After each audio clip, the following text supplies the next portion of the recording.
Olá pessoal, tudo bem com vocês? Eu espero que sim! No vídeo de hoje nós vamos falar sobre digestão humana. Vamos começar com algumas generalidades. Bom, a digestão humana é extracelular. Por que ela é extracelular? Porque ela acontece no interior do tubo digestório. Bom, ela compreende aí processos físicos, como a mastigação, a deglutição e os movimentos peristálticos. É também um processo químico, porque realiza ação enzimática. Essas enzimas são secretadas por glândulas anexas. O aparelho digestório é formado por boca, faringe, esôfago, estômago, intestino delgado, intestino grosso e ânus. E apresenta os seguintes anexos: glândulas salivares, vesícula biliar, fígado e pâncreas, como a gente pode ver nessa imagem aqui. A mastigação e a deglutição, o que é deglutição? É o ato de engolir, ocorrem na boca. A faringe e a parte anterior do esôfago apresentam músculos estriados. A parte posterior do esôfago, o estômago e o intestino, tem musculatura lisa. O alimento é impelido ao longo do tubo digestório graças aos movimentos peristálticos. Vamos agora falar sobre a digestão na boca.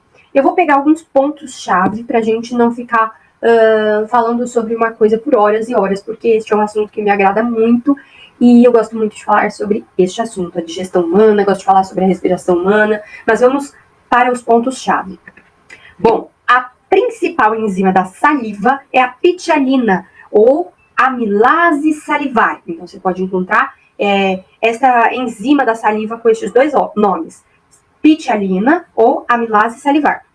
Ó, tá nessa tabelinha aí, ó, saliva, você tem enzimas, amilase salivar, né, ou pitialina. E aí, o que ela faz? Bom, a pitialina catalisa a hidrólise de polissacarídeos. O que são polissacarídeos?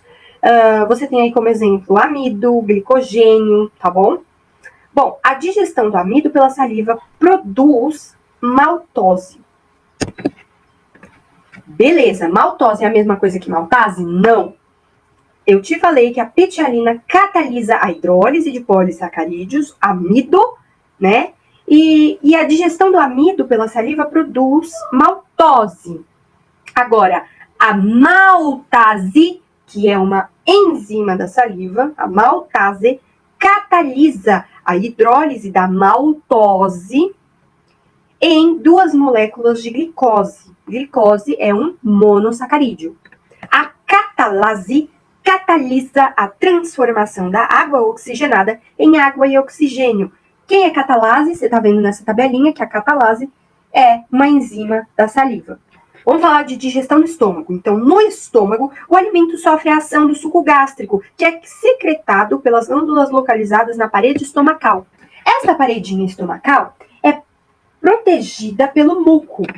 Esse muco protege a parede estomacal contra a ação das enzimas gástricas e do ácido clorídrico. Continuando nessa tabelinha, a principal enzima do suco gástrico é a pepsina. Então, como você está vendo aí, suco gástrico na tabelinha, pH 2 aí, a principal enzima é a pepsina. O que é essa pepsina e o que ela faz? Bom, a pepsina é uma enzima proteolítica. O que é proteolítica? Não sei não, claro que sabe, vou te refrescar assim na sua cabecinha. Pensa na palavra, deixa a palavra te ajudar. Próteo, prote, o que vem à tua cabeça quando você lembra da palavra prote? Proteína, muito bem. E lítica, talvez lipídio.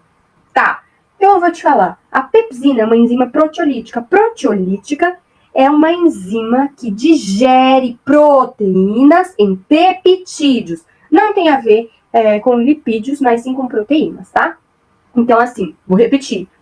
Pepsina é uma enzima proteolítica. Enzima proteolítica tem função de digerir proteínas em peptídeos.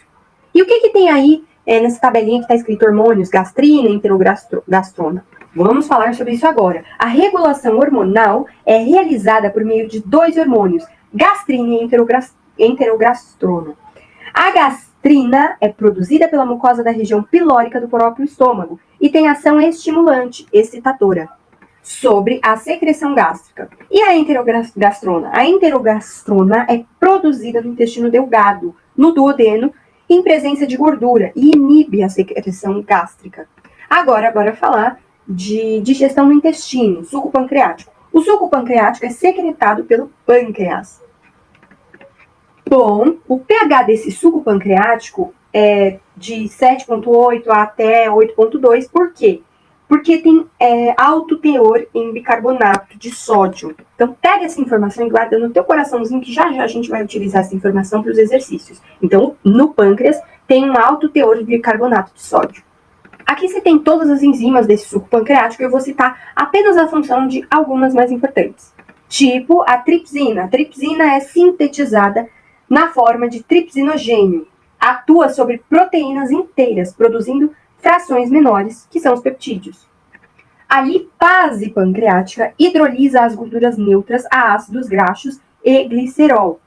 E a amilase pancreática hidrolisa os polissacarídeos a disacarídeos. Agora eu preciso que você preste muita atenção, se concentre, porque essa informação era para estar nessa tabelinha, mas não está. Vamos falar sobre a bile. A bile é produzida pelo fígado e é armazenada na vesícula biliar. Localize o fígado nessa imagem. Então, a bile é produzida no fígado e localiza a vesícula biliar que está embaixo do fígado. A bile é produzida no fígado e armazenada na vesícula biliar. Importante, a bile não apresenta enzima digestória. Ela tem sais biliares que emulsionam as gorduras. Outra função aí dos sais biliares é solubilizar os produtos finais da digestão lipídica. A presença de gordura no intestino estimula a mucosa duodenal a produzir o hormônio colecistoquinina, o qual age determinando a contração da parede da vesícula, que então elimina a bile para o intestino. Informações principais sobre a bile. A bile é produzida pelo fígado, armazenada na vesícula biliar. Não tem, hipótese alguma, enzimas digestórias. A bile tem sais biliares que emulsionam as gorduras. A bile é estimulada pelo hormônio colecistoquinina. A bile é liberada no duodeno e contém ácidos que facilitam a digestão dos lipídios. Ponto. A absorção dos alimentos ocorre principalmente no intestino delgado, que tem microvilosidades, estruturas responsáveis pelo aumento da superfície de absorção. No nível do jejunolho, há uma grande absorção de glicose, aminoácidos, etc. O estômago e o intestino grosso também participam da absorção, principalmente de água. Algumas substâncias são absorvidas por pinocitose, mas, porém, entretanto, contudo, todavia, a maior parte da absorção acontece por difusão e transporte ativo. Exercises. Primeiro já começa com FUVEST. A figura abaixo mostra órgãos do sistema digestório humano. Identifique com a letra correspondente nomeando. Então vamos lá. A letra A já pede o órgão cuja secreção contém bicarbonato de sódio. Tá. Já citei aí um órgão que contém bicarbonato de sódio. B. O principal órgão responsável pela absorção de nutrientes. Beleza. C. O órgão em que se inicia a digestão de proteínas. Fácil. O órgão que produz substâncias que auxiliam a digestão de gorduras, mas que não produz enzima. Também fácil. Classificação aqui dessa imagem. Então, tem a glândula salivar, boca, a faringe, tem o esôfago, logo depois, nessa letrinha B, o fígado. Aí depois tem a vesícula biliar abaixo do fígado. Aí temos na letra H o estômago, embaixo do estômago, pâncreas. Depois a gente tem aí, na letra I, o intestino grosso, na letra E, o intestino delgado e, por fim, ânus, certo? Bom, depois de classificar tudo isso e lembrando de tudo que foi falado nesse vídeo, nós podemos concluir que na letra D a gente tem aí o pâncreas, e o pâncreas é o órgão que secreta aí bicarbonato de sódio e enzimas digestivas. Na letrinha B que ele pede, né, o principal órgão responsável pela absorção de nutrientes. Quem absorve nutrientes é o intestino delgado, portanto, essa letrinha E. Na letrinha C, ele pede o órgão em que se inicia a digestão de proteínas. Aonde se inicia a digestão de proteínas? No estômago, letrinha H. E na letra D, ele pede o órgão que produz substâncias que auxiliam a digestão de gorduras, mas que não produzem enzimas. Quem não produz enzima é a bile. Então, a bile é produzida pelo fígado. O fígado está na letrinha B, como a gente viu nessa imagem aqui. Bom, trouxe aí uma questãozinha da UNIC. A tabela contém a informação nutricional do nori. Tá. Alimento tradicional na cultura japonesa, quando pronto para o consumo após sua desidratação parcial. Pensando nisso, esse nori, nessa tabela nutricional, o que tem mais nesse nori? Primeiro vou ler a pergunta, né? A partir da análise da tabela, é correto afirmar que tal alimento, após ser digerido, fornece em maior quantidade ao organismo. Então, ele quer maior quantidade. Então, a gente vai ver no que esse alimento é rico. Ele é rico em proteínas e glicídios, como a gente está vendo aí, que é a maior quantidade da tabela. Proteínas são aminoácidos e glicídios são monossacarídeos, já que glicose, açúcar, é um monossacarídeo, glicídio é um monossacarídeo. E proteína, aminoácido. Portanto, ficamos aí com a resposta da letra C. E finalizamos aqui esses vídeos, espero que você tenha entendido. Bye! E qualquer coisa é só me escrever aqui nos comentários ou ir lá no meu Insta